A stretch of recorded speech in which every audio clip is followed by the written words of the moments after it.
Alors Monsieur Picardot, on vous a entendu parler du cyclone Irma qui avait dévasté Saint-Barthélemy et Saint-Martin.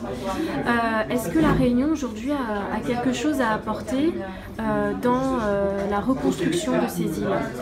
Nous avons aujourd'hui des outils ici à La Réunion, particulièrement un pôle d'innovation sur la construction en milieu tropical, porté par la Chambre de métiers depuis 2009, CIRBAT, qui est là pour accompagner, de par ses compétences, la construction en milieu tropical. Puisqu'on voit bien que de plus en plus les cyclones qui passent sont de plus en plus forts, et donc nous tenons compte justement de tous ces paramètres pour faire en sorte que dans la reconstruction, eh bien, lorsqu'on a des cyclones, eh bien, les maisons sont moins détruites, quoi, tout compte fait, hein, puisqu'on a vu quand même sur particulièrement Saint-Martin où il y a eu plus de 90% des maisons qui ont été détruites.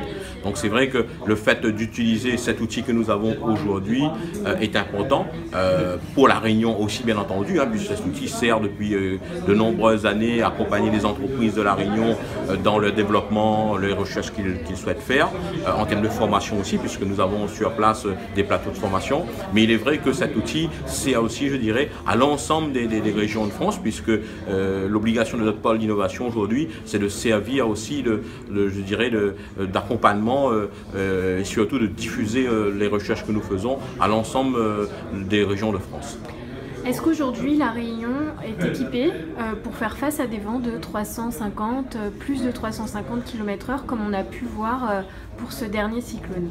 Alors c'est vrai qu'aujourd'hui, les normes que nous appliquons sont un peu en dessous de 350 km/h, mais malgré tout, je crois que lorsqu'on respecte au minimum ces normes, on a plus de chances quand même je dirais que les maisons restent debout, quoi, on va dire. Hein. Mais il est vrai que nous allons devoir continuer à travailler, puisque si on retrouve des vents comme on a vu là dans le cadre des Antilles, il va falloir absolument qu'on continue à travailler pour faire en sorte que eh bien, nos maisons puissent tenir, quoi, tout compte fait. Donc la Réunion est vraiment leader sur ce marché-là, en tout cas de construction en bâti tropical. Nous sommes le seul pôle d'innovation en France et en Outre-mer où on travaille et on développe des recherches sur la construction en milieu tropical. Concrètement, construire un bâtiment qui pourrait résister à de tels vents, ça implique quel genre d'innovation?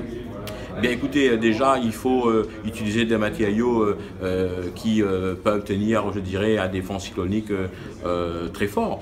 Je prends l'exemple, nous avons ici un laboratoire sur les essais au niveau des vents sur les ouvrants, donc tout ce qui est fenêtres et portes. Donc nous testons sur notre pôle d'innovation à Saint-André les menuiseries pour être sûr que ces menuiseries peuvent tenir au minimum jusqu'à 250 km/h de vent avec aussi beaucoup en même temps la pluie.